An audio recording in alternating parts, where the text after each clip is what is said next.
ચાલે फटाफट बोलो यार। अरे भाई ફાયર જ હોય મારા ભાઈનું જ ચાલે, બીજો બાપોર એટલે વાત ખલાસ, એક જ ચાલે બાપોર. મશીન બસીન બધું આપણા બાપનું જ છે, મશીન છે આવા બાપનું જ છે.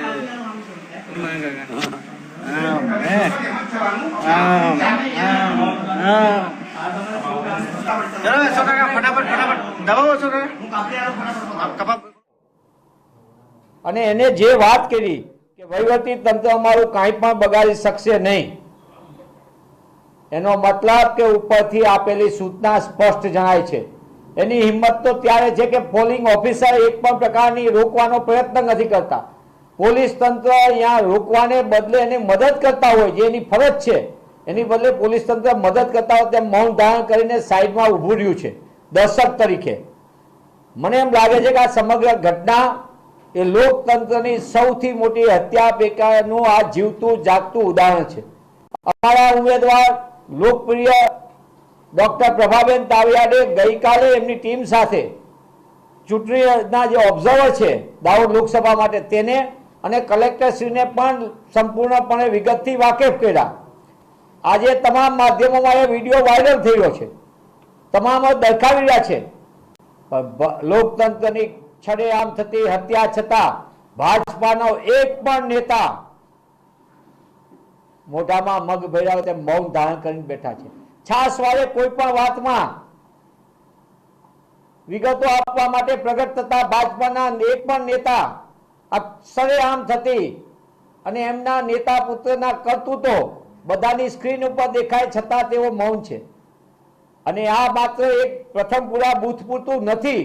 આ સંતરામપુરની જે ગોઠીપ જિલ્લા પંચાયત આવે છે એ જિલ્લા પંચાયતના સમગ્ર વિસ્તારમાં આ પ્રકારનો ધાક ધમકી ડર બૂથ કેપ્ચરિંગ બધી ઘટના બની છે. આ એક તો જીવતો જાગતો પુરાવો આવ્યો જે લાઈવ સ્ટ્રીમિંગ થયું છે.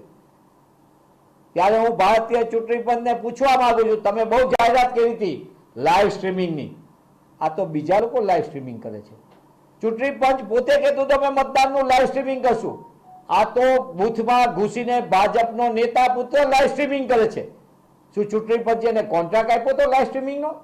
મતદારોને તકલીફ ન પડે એનો મતાધિકાર છીનવીને જાતે બટન દબાવી રહ્યા છે. શું એને મતદાનના આવા બૂથ કેપ્ચરિંગ કરવાના અધિકાર કોને આપ્યા? આટલા કરતૂતો સામે આવે પછી ચૂંટણી પંચ કેમ હજી સુધી એવા કડક પગલા નથી લેતું? તપાસ કરશું ને આમ કરશું ને તેમ કરશું. એક એક જગ્યાએથી આવેલી સ્પષ્ટ ફરિયાદો છતાં ચૂંટણી પંચ ગંભીરતાથી નથી લેતું. ચૂંટણી પંચ માં બેઠેલા અધિકારીઓ, હું બધાને નથી કહેતો, પણ અમુક અધિકારીઓએ તો કાયદેસરનો કામ ખાલી પટ્ટો પહેરવાનો કમરનો બાકી રાખ્યો અને કામ ભાજપાનું કર્યું છે.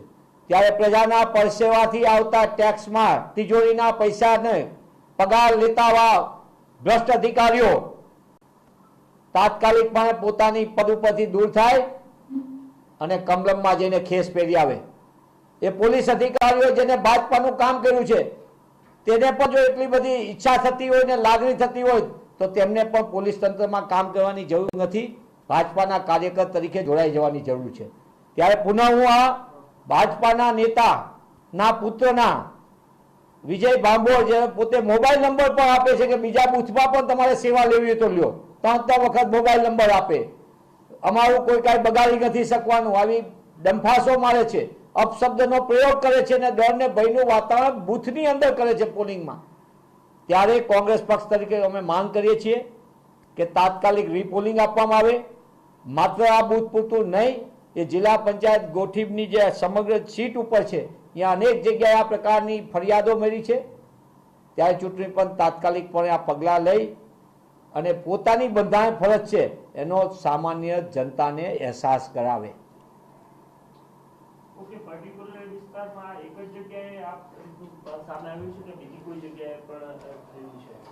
ભાજપાના નેતા પુત્રએ પોતે લાઈવ સ્ટ્રીમિંગ કરીને વિડીયો મૂકીને એને ચૂંટણી પંચે લાઈવ સ્ટ્રીમિંગની વાતો કરતી હતી એ કાગળ ઉપર હતી. આને તો લાઈવ સ્ટ્રીમિંગ કરીને કહી દીધું કે બૂથ કેપ્ચરિંગ આવી રીતે થાય, અમે આ કરતૂતો કરી રહ્યા છીએ, અમારું કોઈ કઈ બગાડી નહીં શકે.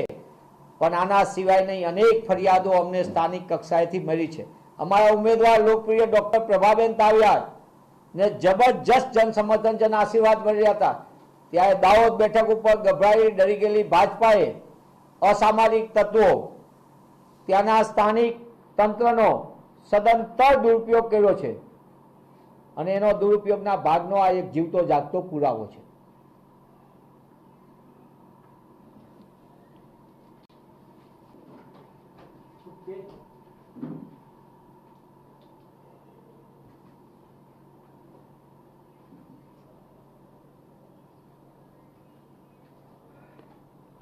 तो कांग्रेस प्रवक्ता मनीष